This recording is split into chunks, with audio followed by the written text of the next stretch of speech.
Welcome to another episode of Tapped In with Tony. I am your host, Tony Bogan. Tonight, joining me is the manager of the Ride Home Rants, John Fiddy Falconi. John, thank you for joining me. Yeah, Tony, thanks for having me, man. I know you've been on our show a lot, and I know we've been on Austin's show together before, and I know Mike's been on here from our podcast. But I'm happy we get a chance to sit down and talk a little bit. Yep, same here. It's kind of like a big crossover event. I've had Austin on my show. I'm having you on the show. I've had Mike. I've been on Austin's show. It's like a big crossover. Yeah, we all got connected. It's funny how you meet people like that, and then you develop friendships, and you get on each other's shows, and you know each other socially, and you get a chance to know each other personally. So it's been great. Really kudos to Austin for making it all happen. Absolutely. And before we go any further, we're definitely going to be talking about sports.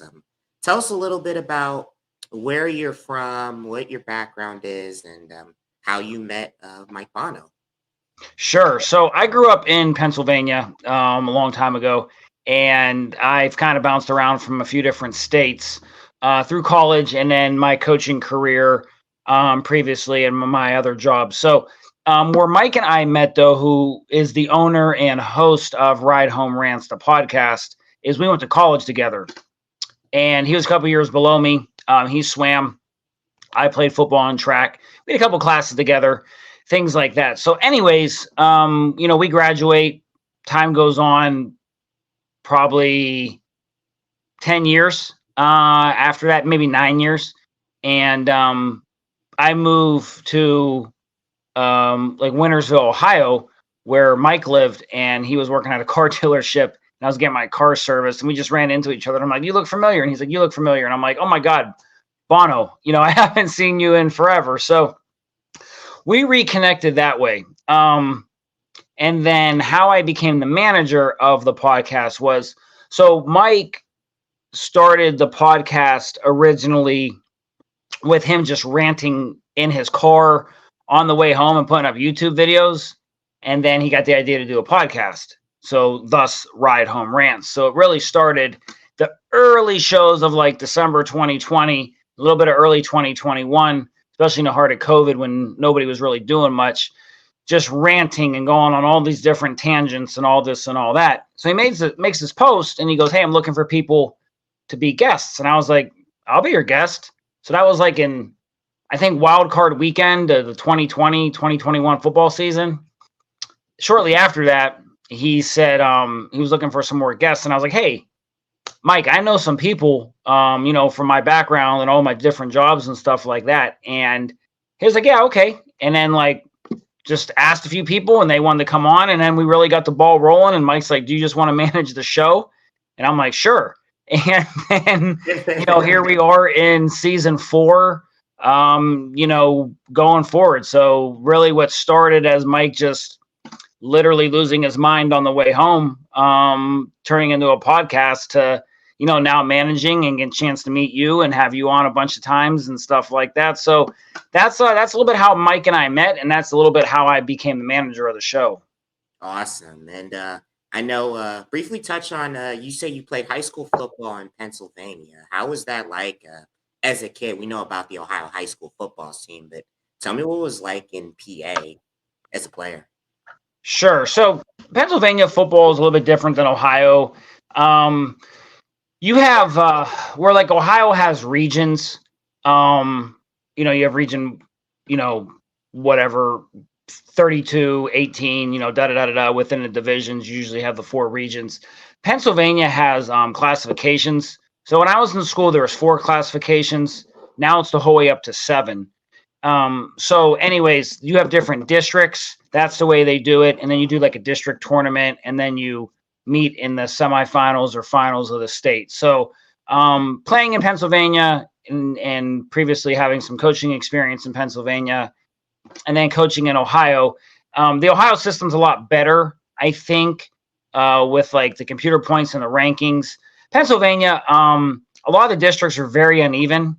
For example, the District 10 in that Mercer County area, Sharon, Hermitage, those well-known kind of places across from Youngstown, they have maybe in that division, in that district, maybe like 38 schools, hypothetically. Where the WPIAL, the Western Pennsylvania Interscholastic Athletic League, out of Pittsburgh, has like 175 schools in their 7 classifications. So it's very skewed that way. But playing football was great. I played for my uncle, who was my high school coach, and that was going on 20 years ago. This fall was my senior year, but that was a good time. Growing up there was a lot of fun. And really once I graduated, I really went to some other states and visited a lot of places and did a lot of other jobs. So, but it was great growing up in Pennsylvania. Some really good football. I think people have seen that, especially with what we like to call the border war games between the Youngstown schools and the Western PA schools there. So there's been some good games over the past few years between the schools, especially Ursuline's played a few of those teams. Absolutely. Warren Harding played Farrell this past year. Ursuline played him a couple times. I've got to get out to one of those border wars. I'm like less than an hour from the PA border, so.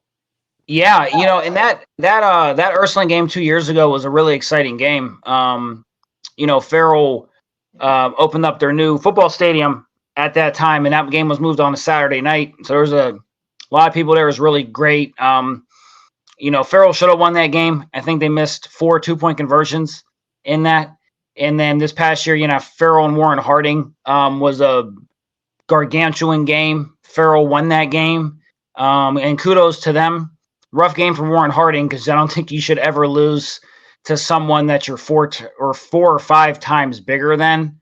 Warren Harding plays in the Division II realm in Ohio, where Farrell was Double A in Pennsylvania, so they'd be the equivalent of like a big Division 7 or small Division 6. So it was a great win for Farrell, though. I watched that game. It was a heck of a game. I mean, it was just great on both sides. But Warren Harding, you should win that type of game. But that's why they play the game, and the season's over, and you move on, and you get ready for next year. It's just a memory. Oh yeah, and PA is especially like a really big state in general, and you got 2 different championship games, WPIAL. They had the state title games in Hershey, I believe, and this isn't even counting Allentown, Philadelphia, and the rest of the state. Sure. So it goes back to what I was saying about the different districts. Your district championships then lead to your state quarterfinals, semifinals, finals. So like WPIAL being the biggest league, I believe, in Pennsylvania, still the biggest league in Pennsylvania, they play those championship games at Heinz Field or Acrisure Stadium, whatever it's called now, and Three Rivers Stadium before that. The Pennsylvania state games over the years have been played at a lot of different places. They started the state games in 1988 in Pennsylvania, and they've played them kind of all over. For a long time, they were in Altoona, PA, which Altoona is about an hour from Penn State. And then they moved to Hershey, PA for a long time. Now, for people that have been to Hershey, it's a great time. Tony, have you ever been to Hershey? I have not. I have been to PA, but I've never been to Hershey. So Hershey's a great time, and they've really dumped a lot of money back into Hershey. So for people that don't know, Hershey, PA, and we'll get kind of sidetracked, but go back to football here because it ties in. Hershey, PA was founded by Milton Hershey, who founded Hershey's Candy. Okay, so it's everything. They pretty much own everything right now. So anything Hershey chocolate, and now Reese Cup is owned by the Milton Hershey Corporation. So he founds this town. So it's built on chocolate. So fast forward all these years, they have this stadium there, and they have now the Hershey Park. It's a theme park, just like not as big as a Cedar Point, but I would put it for all the old listeners who remember like Geauga Lake and Six Flags, similar to that. But not only do you have that there, you have like the Hershey outlets, the shopping. There's a ton of museums. We went and visited last year, and you have all this different stuff. They have concerts there. Lady Gaga performed there last summer at the stadium. So you have all this stuff, the chocolate factory, the tours, all these things you can do. It's a huge tourism area. Well, they start playing the state games there, okay? Now, the stadium where Lady Gaga played, Hershey Park Stadium, it hasn't been renovated since like the 1950s. Now it has turf, but it has those old like concrete bleachers, and the locker rooms are really small. Bathrooms need updated, and they just weren't updating it.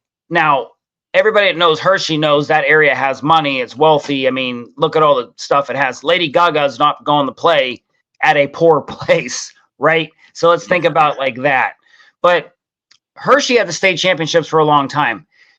They want to update the stadiums. So what they did was they now moved the state championships to Cumberland Valley High School. I believe that's the name of the school. Yeah. And that's just a high school. And they're just having these games at. So it's not like Ohio having in Canton at the Hall of Fame in like a marquee area anymore. Pennsylvania's not doing that. You had Hershey that did that, but they wouldn't update the stadiums. And that was a cash cow, for people coming in, right? Because think about it, Tony, and you've been to state championship games in Ohio. Think about all the money that goes into the city of Canton based on those state games, right? Hotels, one for lodging for all those people, right? And even Massillon in 2020 when they hosted a couple times, and even back. Correct. And even Massillon, that whole area though. So hotels, number one, right? Number two, gas. Think about all the people that drive in and think you're trying to figure out where to go for a gas station. You usually stop at the first gas station you see, right? So, gas, food, people just going shopping, things like that. And you're like, oh, let me go explore the city and stop at this place and stop at this place and stop at this mom and pop place. And where like Ohio's done great with that with Canton and a few times at Massillon and even when they had at Ohio State. Pennsylvania's really never like locked in that area. So like whether it was been Altoona or Hershey or Cumberland Valley, they never really locked it in. But I think if you can draw people to an area like that and invest in the area, it's a great cash cow year after year because people will go. Absolutely. And I've been to PA before for camping a couple times, and I gotta visit there's a Ponderosa out in New Butler. I think it's one of the last few left.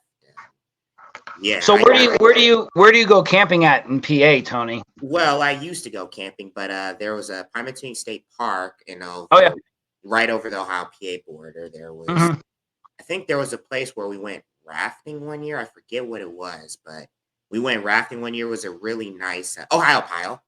Ohio Pile was a really small city. I forget the name of the actual campsite. And there was one by Clarion. I don't remember what it was. It's been. Was it Cook's Forest? I think so. I don't really remember. The Cook's Forest is over by Clarion. It's a big camping area. Ohio Pile is pretty cool.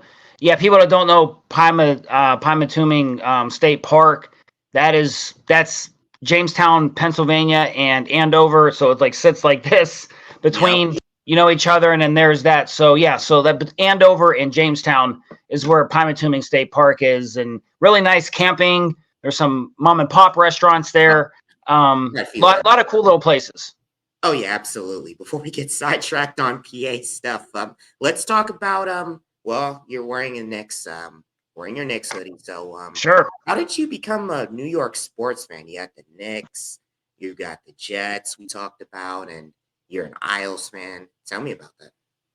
Yeah, so growing up when I was little, I just always liked the Jets for some reason. Probably, I remember the first time probably saying I liked football was probably I was probably like 7 years old. It's like early 90s. And then I always liked the Jets.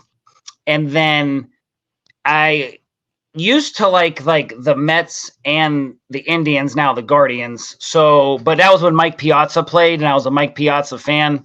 When he left, then I just didn't like the Mets anymore, but I do like the Guardians. But I always like the Jets. Really don't know why. Over 30 years now, I've been a fan.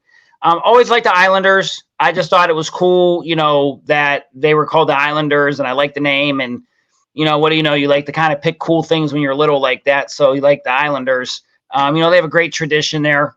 Not so great tradition from the 90s and 2000s, and the teens really around the COVID years they got somewhat better there from that 17 to like 22 year, and they're struggling a little bit this year. And then I always liked the Knicks. I always thought, it was really cool. Mecca basketball, Madison Square Gardens. But I was a Lakers fan primarily growing up. So uh, you know, probably started like a basketball. Yeah, like around I was probably like 10. So a little bit like right when Shaq got there, Kobe. I always like the Lakers. I love those championship teams. I don't think people knew how good they were, and I would still argue that they would have murdered.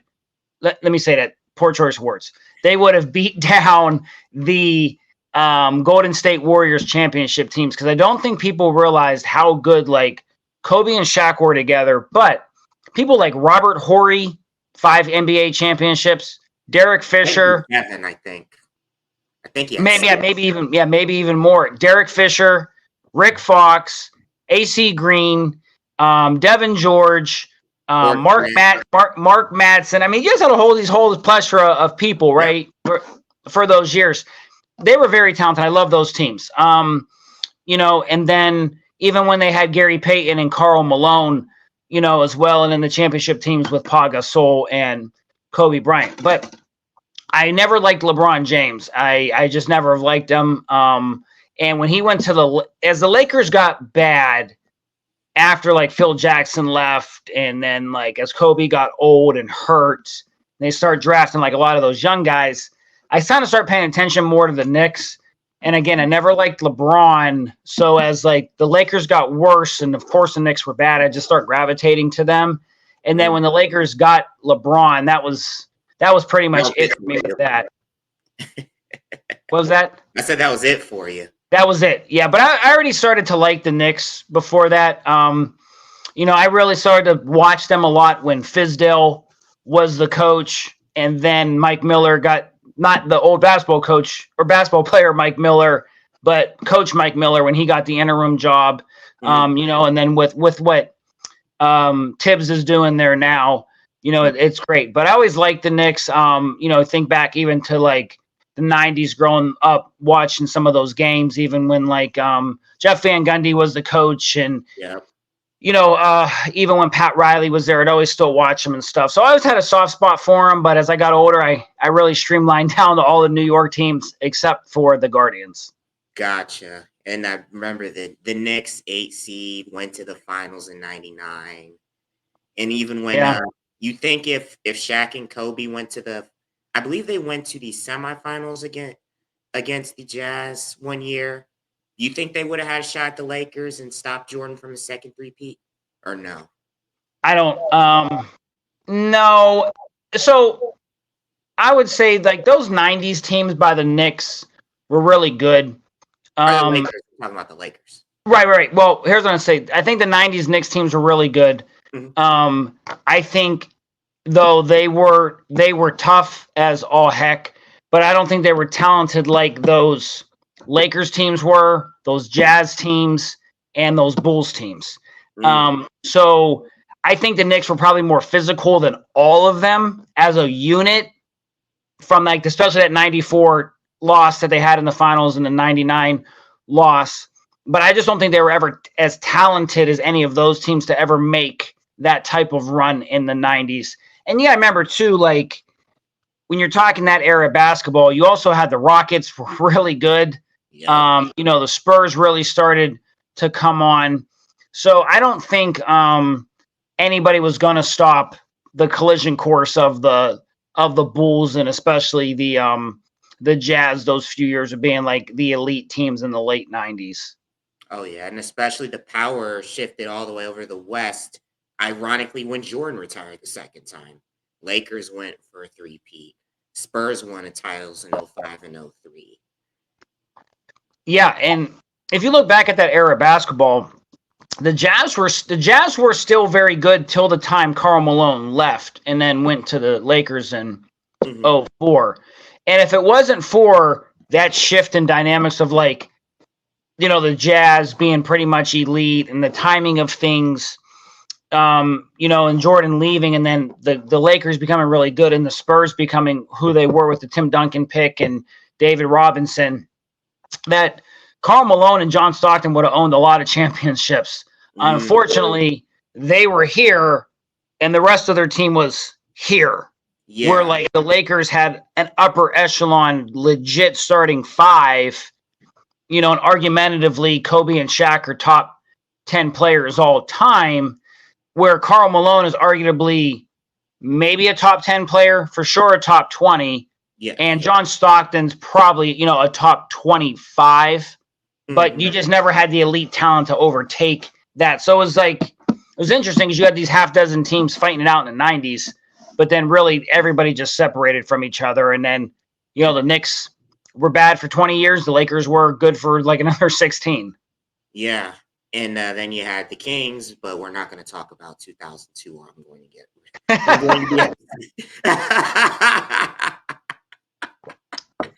Yeah, but those Kings teams were good, man.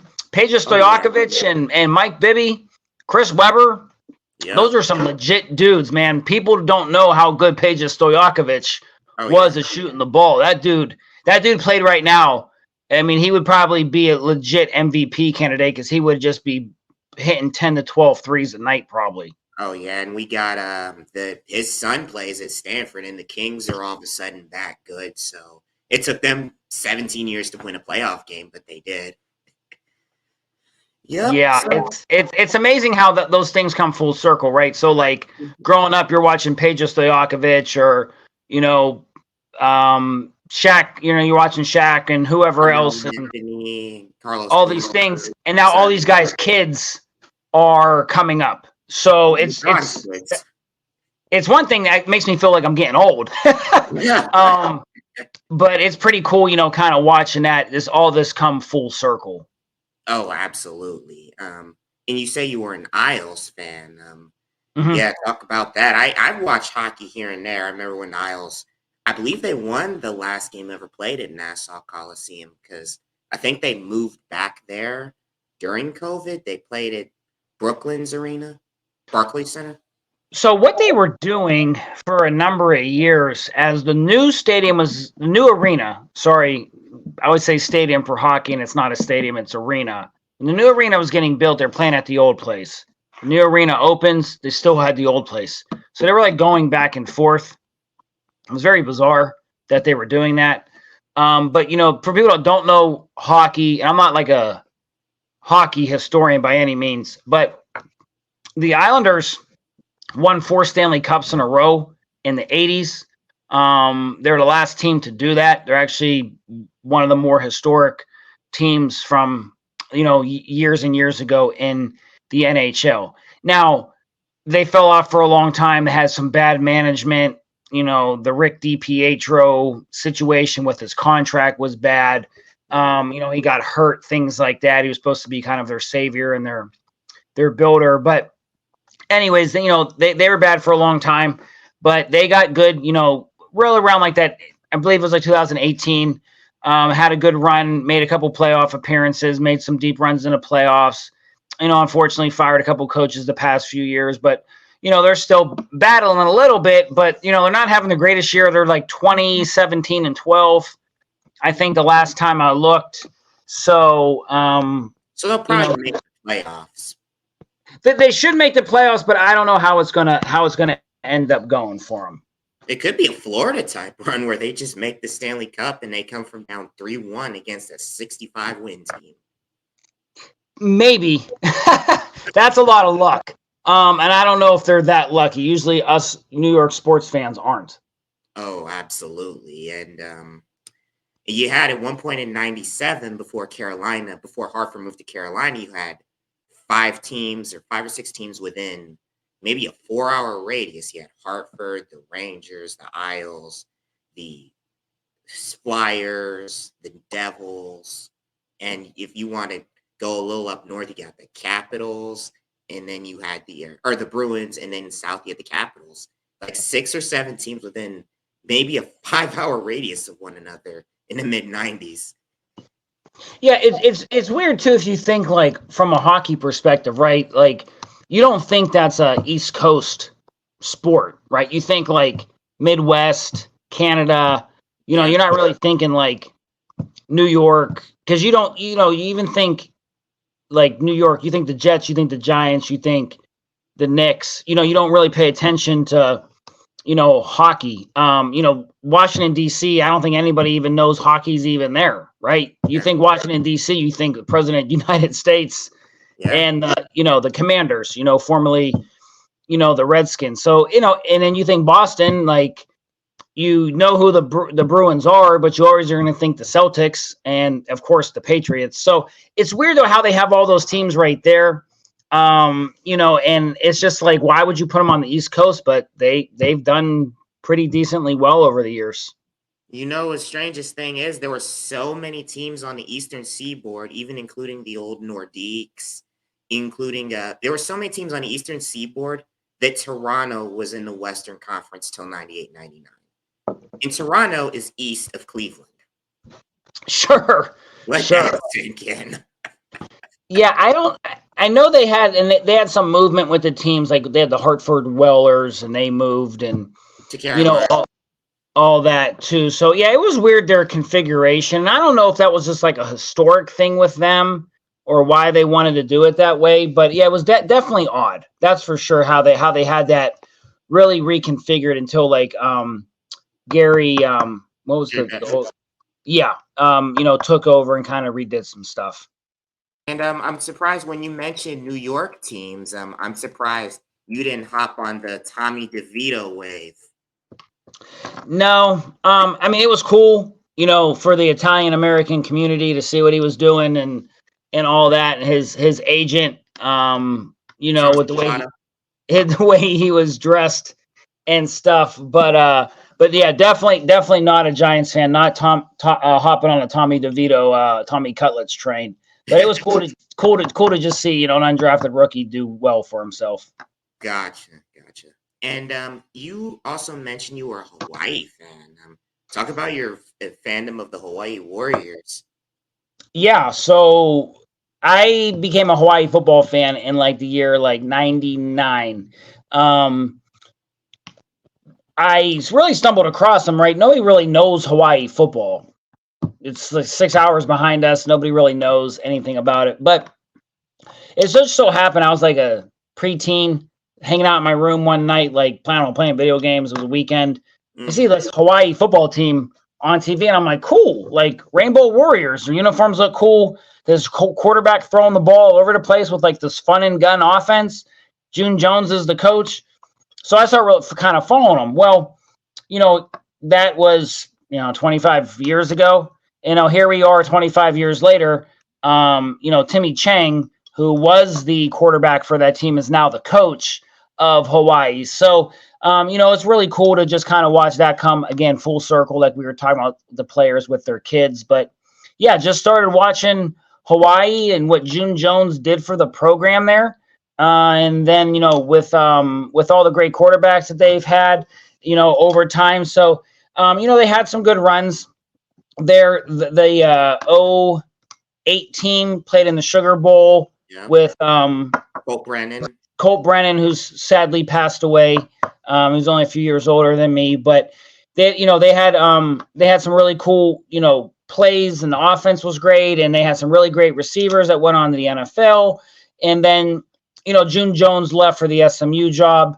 Greg McCracken, I believe that was his name, took over. Did okay. Wasn't anything like super special. And they kind of bounced around some coaches, Norm Chow, and then now they're back.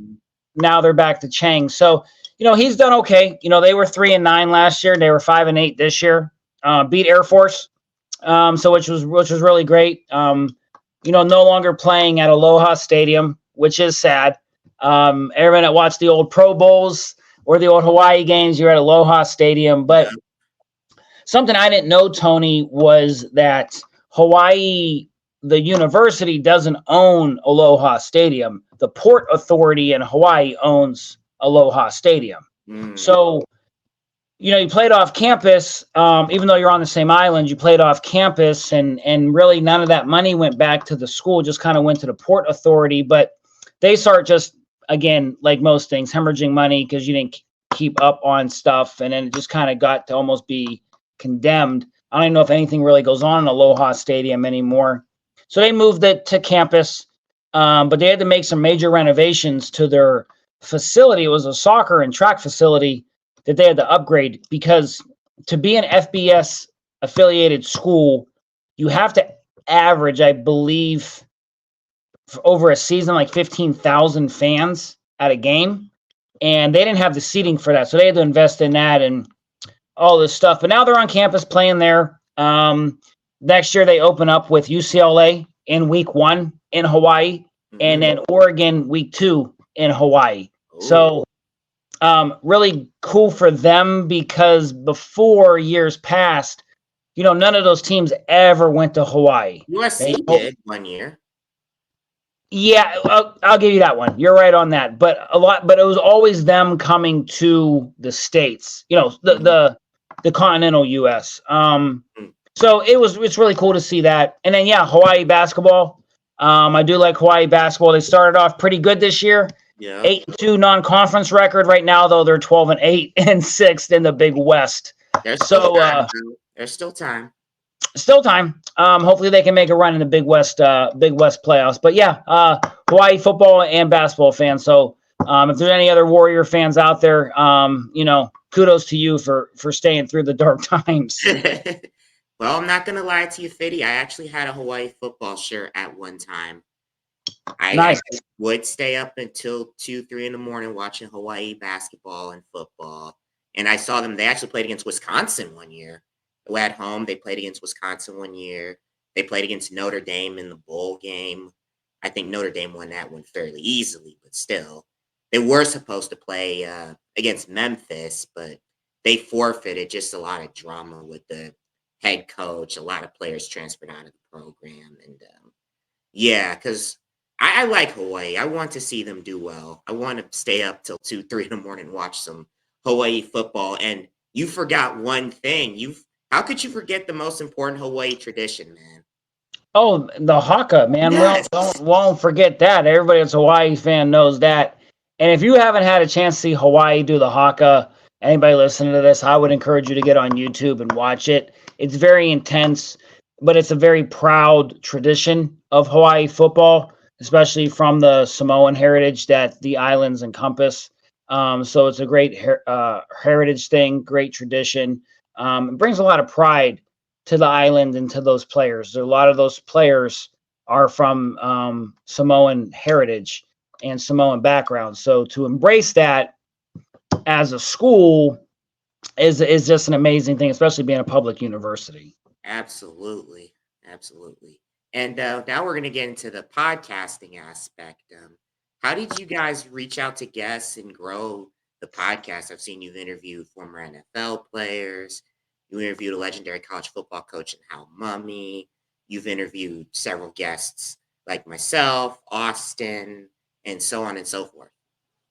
Yeah, so when we started all this, initially, when Mike and I were doing this, Mike would release the shows on like Wednesday. So I was like, well, we'll get these guests. And my background with coaching and working in a lot of different places, I just start reaching out to people I knew and people I worked with. So it was pretty easy, like just asking, somebody I worked with or somebody I knew, like, hey, Phil, do you want to be on? Hey, Aaron, do you want to be on? Hey, Bob, do you want to be on? Hey, Megan, do you want to be on? And what we did, Tony, to start out is when Mike and I were trying to figure out, what we wanted to do with all these guests, was we wanted to try to get people from a different background and not have the same individual guest twice. And we haven't done that in 4 years. Now, people have been on multiple times, but not as individual guests, as you know, because you've been on multiple times. So when Mike and I were talking about this, I was like, Mike, we want to make sure this is a podcast that can reach everybody from socioeconomic backgrounds, racial backgrounds, religious backgrounds, gender backgrounds. All of that, we wanted to reach all these different people. So what we did was, it kind of became very strategic, was trying to reach people who lived in different areas, came from different backgrounds, right, had different jobs. Everybody has a unique story to tell, and we wanted them to tell it on our show. So reaching out to all these people we knew right away was fairly simple. People want to jump on. So we get through year one, and we really have all these individual guests pretty much the whole year. I think there was 2 people that first year where we interviewed like husband and wife couples. One was they were business owners, the other ones worked out of college together. So that was like year 1 in 2021. As we got into year 2, then when 2022, we started to just like a little bit get into putting a few more episodes out like on holidays. So we started doing like not only that every Wednesday show, but also holiday shows for like Christmas, New Year's, Thanksgiving, things like that. Dabbled in that a little bit. Again, was very simple. But when you're thinking about this, you're talking there's 52 weeks in a year. So you're talking about getting 52 guests. So right there in 2 years in the bonus episodes, you're probably up to like 110 guests. So we get to 2023 and I'm like, all right, like we need to really start to go into getting some more group shows on because we did a few of those in 2022 because you only know so many people and you only can reach out to so many people. But what we started to do in that early part of 2023 was we started using our former guests to recommend friends of theirs or colleagues. And, you've gotten people on like Edwin and Vince, for us with your connections. So we started using former guests with that and having them come on. And then now here we are in 2024. So it's been strategic in the way that we've approached it and we've had a lot of sports people, but we don't want to make it a sports specific show, right? We've had business owners on, we've had teachers, we've had people who've worked in media.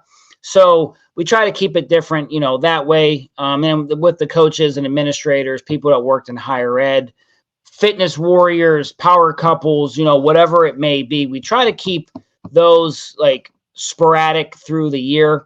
We don't want to have those like back to back. Because if you do say 5 high school football coaches in a row, that's great. And you're reaching a football audience, but how many other people who aren't interested in high school football are listening?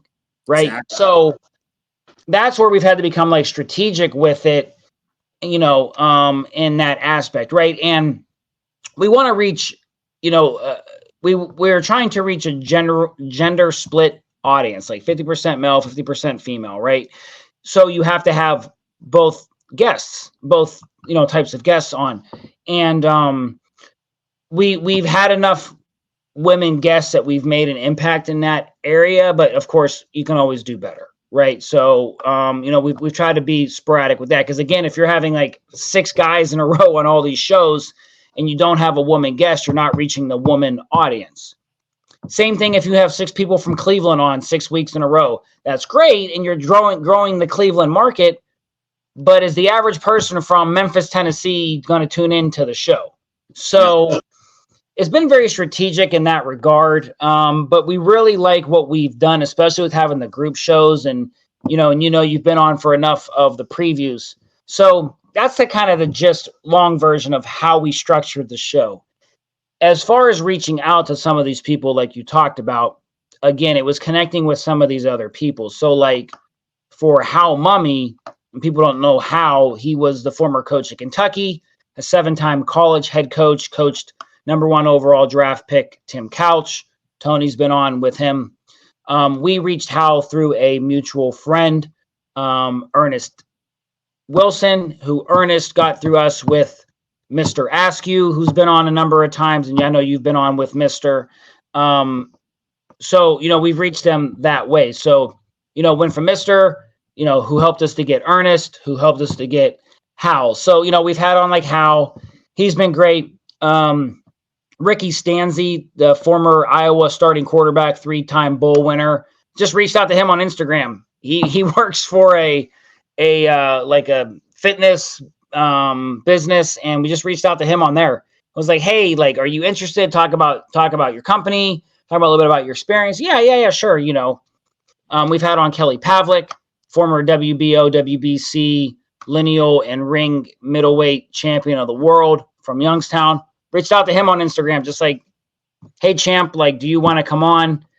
Things like that. So, just reaching out to people And the worst they could say is no or ignore you. But a lot of it's honestly, Tony, just been us connecting with people, and then people having a good time, treating them well on the show, and wanting to come back on. So that's just kind of how we've structured everything. Now this year, probably people will see more roundtables.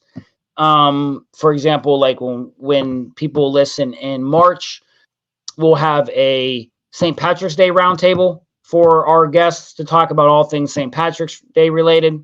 We'll have an Easter roundtable. It's our first time we're doing both of those type of shows. Just talk about all things the history of people's families with Easter.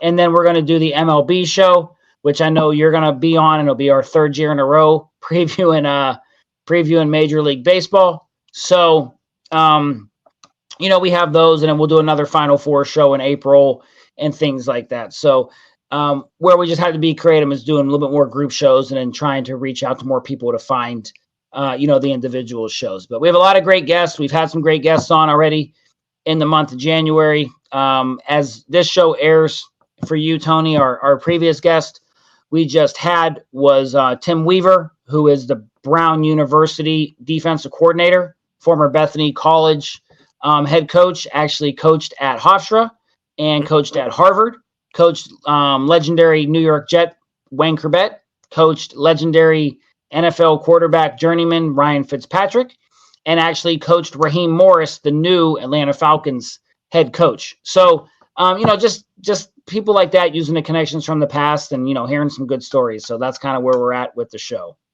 That's awesome. And I'm a huge fan of the work. You guys have interviewed a lot of people, and it probably, you guys have been really great at it. And what's been your favorite part about it, just growing over the years and getting to connect with so many different people?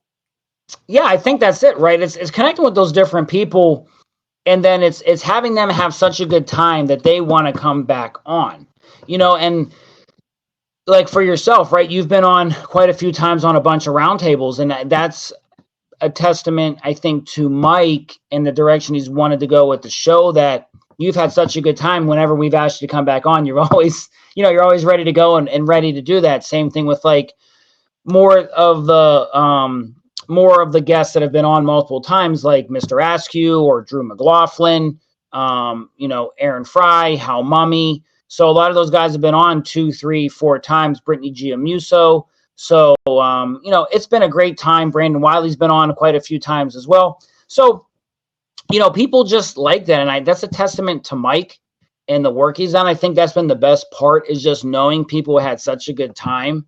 They're always wanting to come back on. And I just think that's just really rewarding.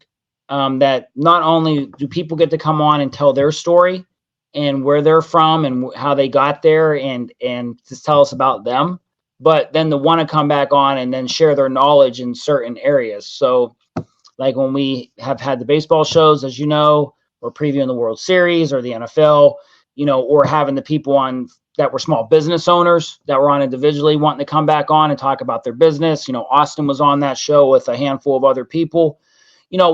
I think it's just great to see how they can all connect with different people too, that you would never probably connect with, anyways, whether it's through social media or business related or whatever. That's been the most rewarding thing, I think, for me with this whole podcast. Same. I'm just getting to interview so many different people. It's just really awesome getting to hear so many different stories. And the first ever episode was actually with a rock band called Urban Honey out of Canton, Ohio. This was about just a year prior, even though I technically shot the video in 2022. It was more like a behind the music type of deal, like kind of like a taking people behind the scenes. There's the actors, like stunt actors, people in media, content creators, stuff like that. It's really fun getting to hear so many different perspectives. Yeah, absolutely. Right. And like for yourself, with all the people you've met on your show and you've connected with, it's very interesting. I think you find in this podcasting realm or media in general, whether it's writing or podcasting, announcing, and you meet these different people, everybody has such a unique story to tell. And it's not that people can't relate to it. People can relate to it, right? I think the one thing we've done with our podcast is, yes, we've had on people like Hal Mummy and Ricky Stanzi and Kelly Pavlik, Jovan Johnson, who was the defensive MVP in the CFL, people like that. But there's still everyday people who go to work and live a life. And the one thing we wanted to do was make this for everyday people to listen. Because if you're, for example, Joe Rogan, we'll just use Joe Rogan as an example, but you're having on people like, hypothetically, some famous actor, Vin Diesel, or you're having on, Danica Patrick. Danica Patrick, you're Pat McAfee, and you're having on, Aaron Rodgers, or all these different famous people. Like, that's cool, but the average person can't relate to Aaron Rodgers or Joe Rogan himself or Pat McAfee or AJ Hawk.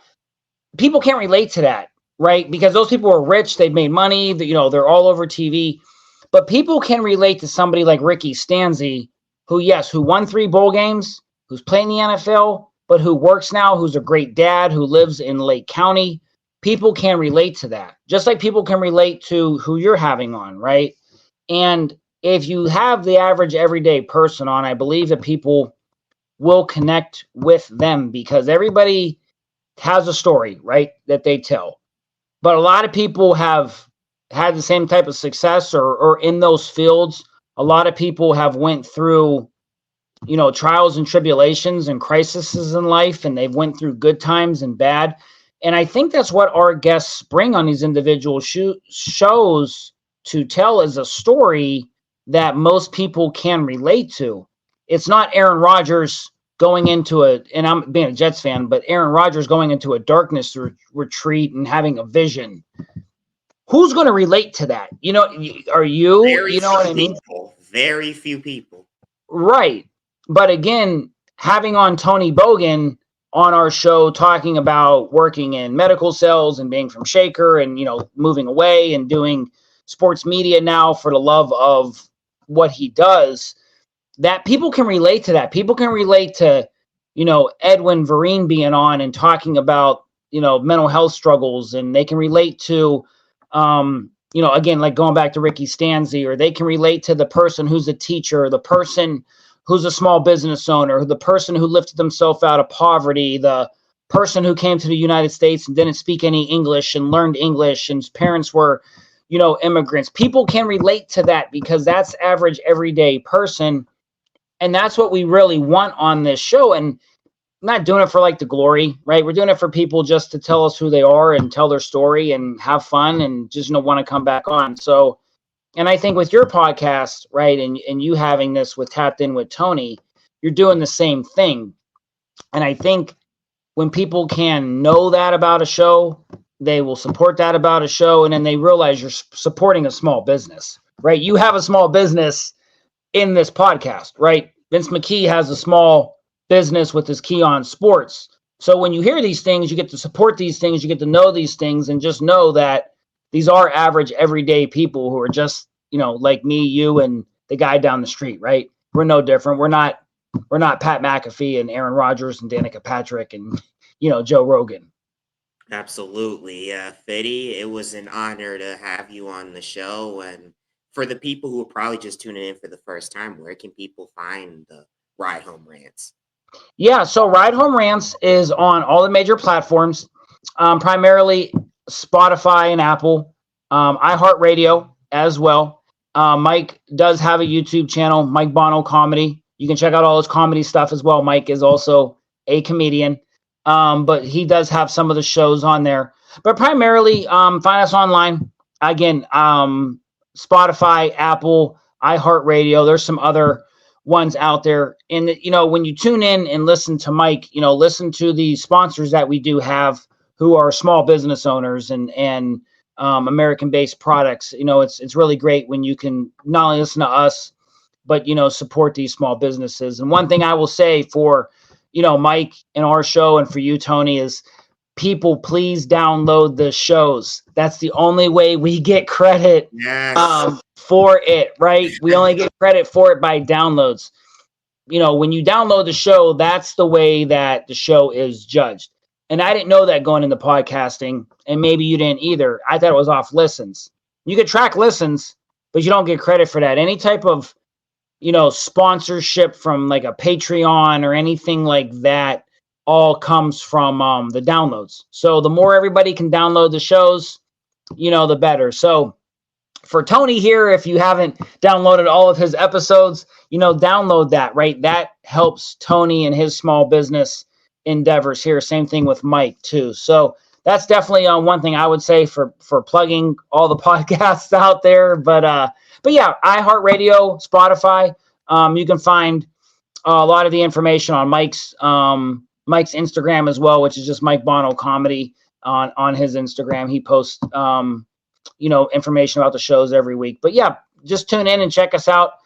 This upcoming week, our newest show will air on Saturday, the 10th. It'll air the day before the Super Bowl. I believe you're going to be coming on that show, Tony, as well. We're going to preview the Super Bowl between the Chiefs and the 49ers with a really great panel of guests there. Yes. And you guys can all thank you for plugging your show, by the way. And thank you for allowing me to be part of the panels. It's really just exciting to be part of the show and just get to hear everyone's different perspectives. And now I'm going to plug my show as well. You can also hear Tapped In with Tony on Spotify, Apple Podcasts, generally wherever you get your podcast from. You can follow me on Twitter. I'm not going to call it X. TBogues2010. Follow the Instagram page create_Tony. And I post my podcast episodes on YouTube as well under my name, Tony Bogan. So thank you guys for tuning in. Thanks again, Fiddy, for coming on the show. Yeah, absolutely. No, thank you, Tony. It's always fun to talk to you, man.